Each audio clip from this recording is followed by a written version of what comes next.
Ezekiel chapter 31. And it came to pass in the 11th year, in the 3rd month, in the 1st day of the month, that the word of the Lord came unto me, saying, Son of man, speak unto Pharaoh king of Egypt, and to his multitude, whom art thou like in thy greatness?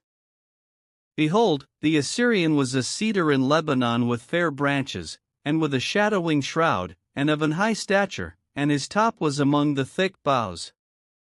The waters made him great, the deep set him up on high with her rivers running round about his plants, and sent out her little rivers unto all the trees of the field.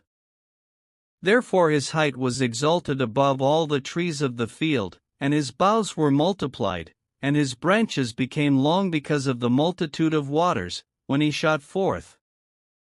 All the fowls of heaven made their nests in his boughs, and under his branches did all the beasts of the field bring forth their young, and under his shadow dwelt all great nations. Thus was he fair in his greatness, in the length of his branches, for his root was by great waters. The cedars in the garden of God could not hide him, the fir trees were not like his boughs, and the chestnut trees were not like his branches, nor any tree in the garden of God was like unto him in his beauty. I have made him fair by the multitude of his branches, so that all the trees of Eden, that were in the garden of God, envied him. Therefore thus saith the Lord God, because thou hast lifted up thyself in height, and he hath shot up his top among the thick boughs, and his heart is lifted up in his height. I have therefore delivered him into the hand of the mighty one of the heathen, he shall surely deal with him, I have driven him out for his wickedness. And strangers, the terrible of the nations, have cut him off, and have left him. Upon the mountains and in all the valleys his branches are fallen, and his boughs are broken by all the rivers of the land, and all the people of the earth are gone down from his shadow, and have left him. Upon his ruin shall all the fowls of the heaven remain, and all the beasts of the field shall be upon his branches.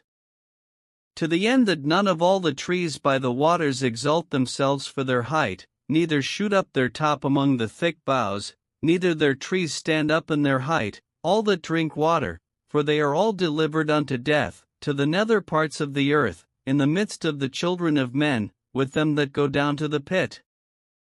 Thus saith the Lord God, in the day when he went down to the grave I caused a mourning, I covered the deep for him, and I restrained the floods thereof, and the great waters were stayed, and I caused Lebanon to mourn for him, and all the trees of the field fainted for him.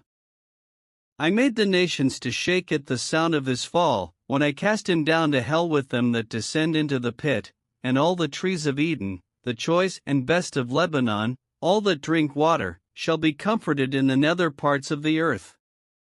They also went down into hell with him unto them that be slain with the sword, and they that were his arm, that dwelt under his shadow in the midst of the heathen. To whom art thou thus like in glory and in greatness among the trees of Eden? Yet shalt thou be brought down with the trees of Eden unto the nether parts of the earth, thou shalt lie in the midst of the uncircumcised with them that be slain by the sword. This is Pharaoh and all his multitude, saith the Lord God.